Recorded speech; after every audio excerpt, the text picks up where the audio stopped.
Hello दोस्तों, नमस्कार। आइए आज हम बात करते हैं आपसे चंपारण सत्याग्रह के बारे में। जैसा कि दोस्तों आपको पता है कि चंपारण बिहार का एक ज़िला है जहाँ पे अंग्रेज के ज़माने में नील की खेती किया जाता था। वैसे तो नील की खेती जो है वहाँ के किसान बहुत पहले से करते थे, लेकिन उनको जो है पहले उचित मुआवजा मिल जाता था, उचित दाम पे उसे बेच लेते थे। लेकिन जब से अंग्रेजों ने उन पर अत्याचार शुरू किया, तब से वो खेती करने के लिए तैयार नहीं होते थे। क्योंकि नील की खेती करने में एक परेशानी ये थी कि जिस खेत पे वो खेती कर लेते थे, है ना, उस खेत पे क्या होता था कि लगभग 2-3 साल तक दोबारा उस पे कोई अन्य फसल होता ही नहीं था। इसी वजह से जो है वो खेती तो करते थे, लेकिन जब उन्हें लगा कि नहीं, हमें इस फसल को उगाने से नफा नहीं हो रहा है, यानी कि मुनाफा नहीं हो रहा है, घाटा लग रही है, तब से वो खेती करने के लिए राजी नहीं होते थे। तो आज हम इसी चंपारण सत्याग्रह के बारे में हम आपसे डिस्कस करेंगे और देखेंगे कि चंपारण सत्याग्रह आखिर क्यों हुआ, है ना, कैसे हुआ, है ना, ये होना जरूरी था या नहीं था। तो इसी पे हम लोग आज बात करेंगे। सबसे पहले हम लोग चंपारण के बारे में थोड़ा सा जानकारी ले लेते हैं। और वहाँ पे जो है महात्मा गांधी जी के द्वारा ये सत्याग्रह किया गया था। तो हम बारी बारी से सब चीज़ें डिस्कस करेंगे। पहले हम लोग देखेंगे कब हुआ था ये, उसके बाद हम लोग डिस्कस करेंगे क्या कारण था, क्या रीजन था जो चंपारण सत्याग्रह हुआ।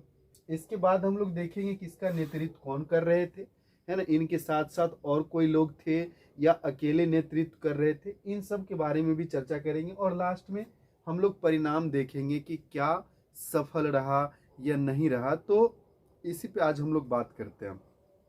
चलिए, सबसे पहले हम लोग देख लेते हैं चंपारण के बारे में। तो आपको पता होना चाहिए कि चंपारण जो है बिहार का एक जिला है ना। ऐसे अगर देखा जाए तो आज़ादी से पहले अगर देखेंगे तो बिहार का एक जिला हुआ करता था चंपारण।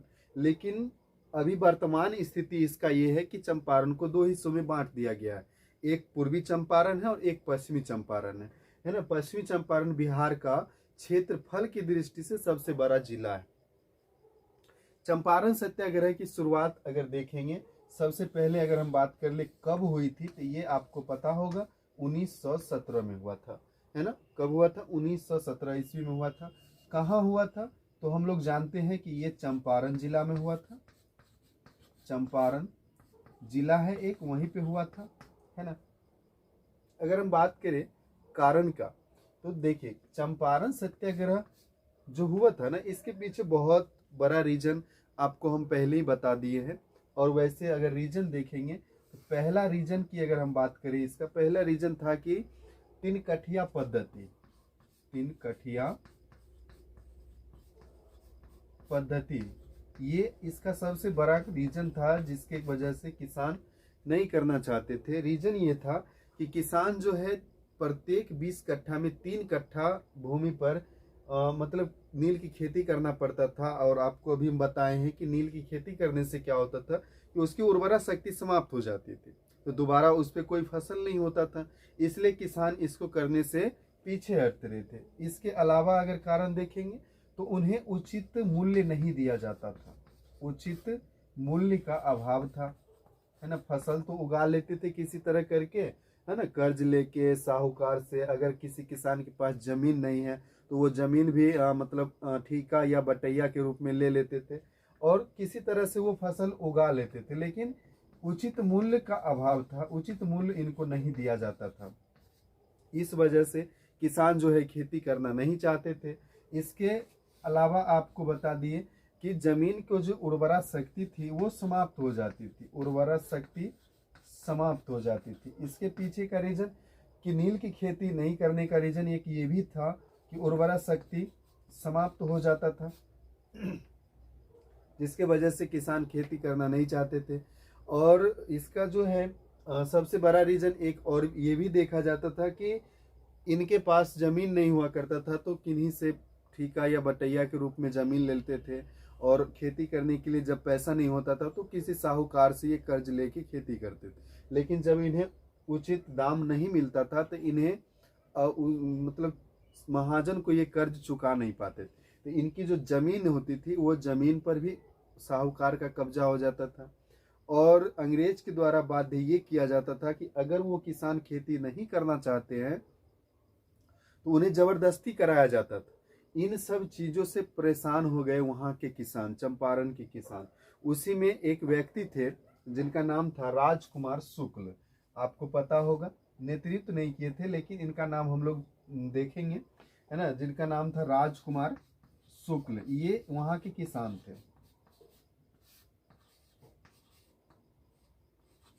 राजकुमार शुक्ल जो है वहां के किसान हुआ करते थे। ये भी अंग्रेजों के अत्याचार से प्रभावित थे। इन्हें भी बहुत दर्द होता था, बहुत कष्ट था इनको भी। तो इनको लगता था कि नहीं, इन सब परेशानी से उबरना चाहिए। तब जाके जो है कोई व्यक्ति इनको महात्मा गांधी जी के बारे में सलाह देते हैं कि आप जाइए और महात्मा गांधी जी से बात कीजिए। हो सकता है कि आपका जो परेशानी है, आपकी जो परेशानी है और यहाँ की जो किसान का जो परेशानी है उसको खत्म उनके माध्यम से किया जा सकता है। तो राजकुमार शुक्ल जो है महात्मा गांधी जी से मिलने का निर्णय लेते हैं, और महात्मा गांधी जी उस समय 1915 ईस्वी में वहां से लौट के आए ही थे दक्षिण अफ्रीका से। और वो गांधी जी जो है कांग्रेस ज्वाइन किए थे, कांग्रेस का सदस्य बने थे। तो कांग्रेस का अधिवेशन हो रहा था लखनऊ में 1916 में। वहां गांधी जी जो है अधिवेशन में शामिल थे। तो राजकुमार शुक्ल जी जो है उनसे जाके बात करते हैं और चंपारण के किसानों का जो स्थिति था वो वहाँ पे उनको बताते हैं।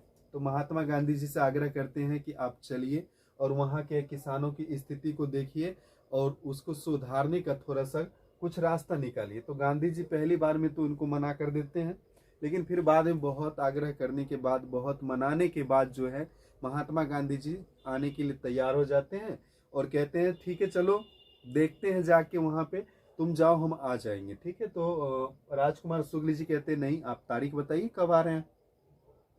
तो वो तारीख बताते हैं कि चलो हम अप्रैल महीना में आपसे वहाँ मिलते हैं।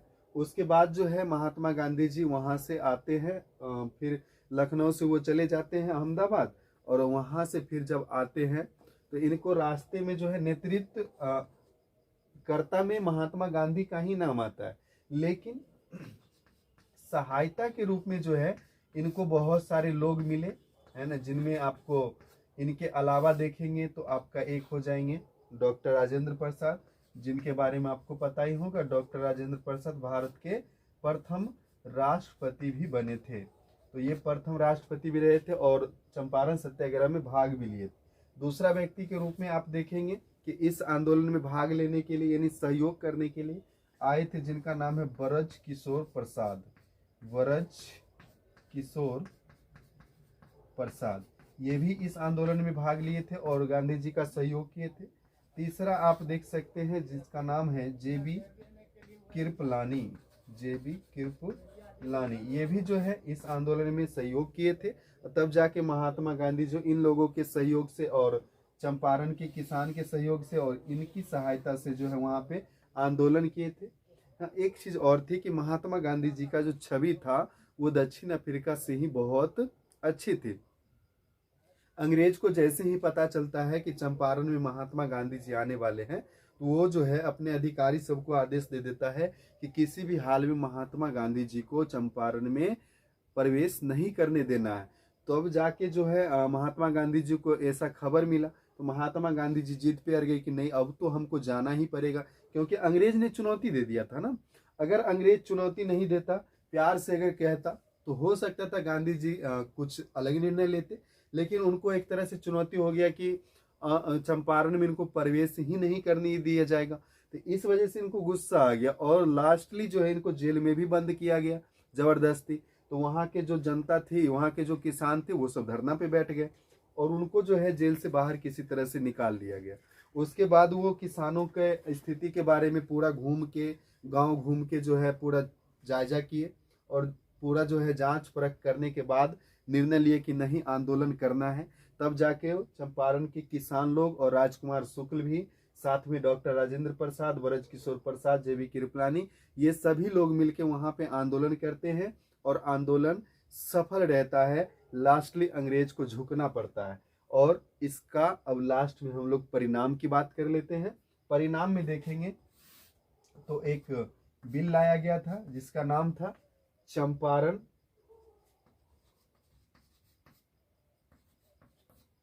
कृषि अधिनियम। इसका नाम था चंपारण कृषि अधिनियम। इसका परिणाम ये हुआ कि एक रूल बनाना पड़ा अंग्रेजों को और इस रूल के माध्यम से तिनकठिया प्रणाली को समाप्त किया गया। आप जिस तिनकठिया प्रणाली को अभी देखे हैं इसको समाप्त किया गया। तिनकठिया प्रणाली की समाप्ति है ना। इस प्रणाली के बारे में भी आपको बताए थे कि इसके तहत जो है पूरे 20 कट्ठा अगर किसी के पास जमीन होता था तो उसमें से 3 कट्ठा पे उसको क्या करना होता था, नील की खेती करनी होती थी। तो इसको समाप्त किया गया।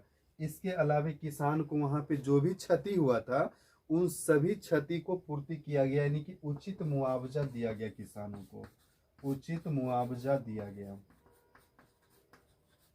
उचित मुआवजा भी दिया गया। और इसके अलावे किसानों को जो भी नुकसान हुआ था उसके लिए तो मुआवजा मिला ही मिला, साथ में ये जो प्रणाली वगैरह था, जो भी एक्ट था, एक्स्ट्रा कर लिया जाता था, टैक्स लिया जाता था किसानों से, उन सब टैक्स को यहाँ पे हटाया गया। यानी कि अतिरिक्त कर जो भी लगाया हुआ था किसानों पर वो सब टैक्स को हटा दिया गया। अतिरिक्त कर की समाप्ति है ना।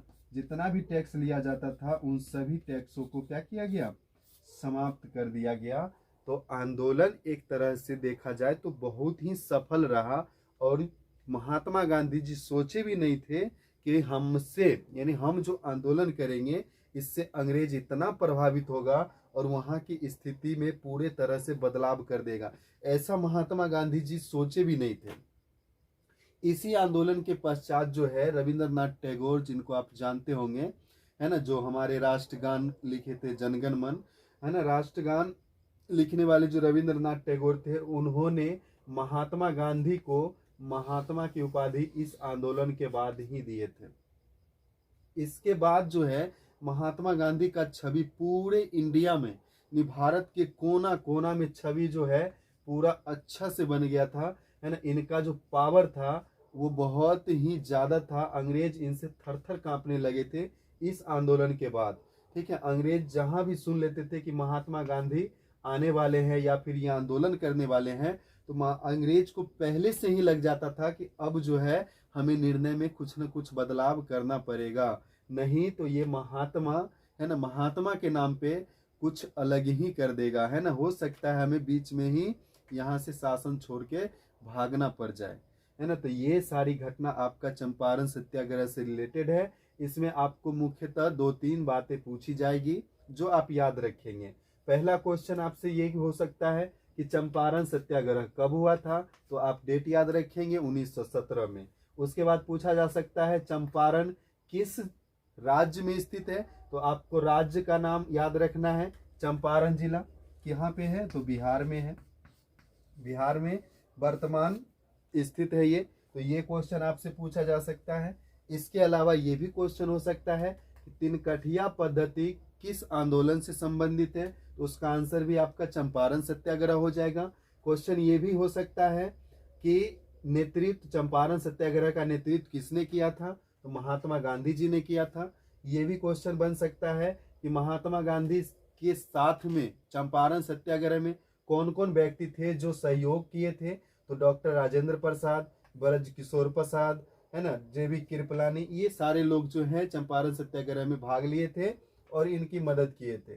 लास्ट में आप परिणाम देख सकते हैं। परिणाम में आपका एक इम्पोर्टेंट आता है चंपारण कृषि अधिनियम। इसी अधिनियम के तहत तिनकठिया प्रणाली को समाप्त किया गया था। इसके अलावा उचित मुआवजा दिया गया था किसानों को, जो भी नुकसान हुआ तो उसकी भरपाई की गई थी। इसके अलावा जो है जितने भी किसानों पर अतिरिक्त कर लगाया गया था उन सब कर को समाप्त करवा दिए थे। तो एक तरह से अगर देखा जाए तो महात्मा गांधी जी का पहला भारत में सत्याग्रह था और वो था चंपारण सत्याग्रह, जो कि पूरा का पूरा सफल रहा। इसके बाद महात्मा गांधी जी के अंदर भी एक हिम्मत पैदा हुई और साथ साथ जनता को भी लगा कि नहीं, अब जो है हमारा जो परेशानी है, हमारी जो कठिनाई है, उस कठिनाई को दूर करने वाले एक नेता हमको मिल चुका है।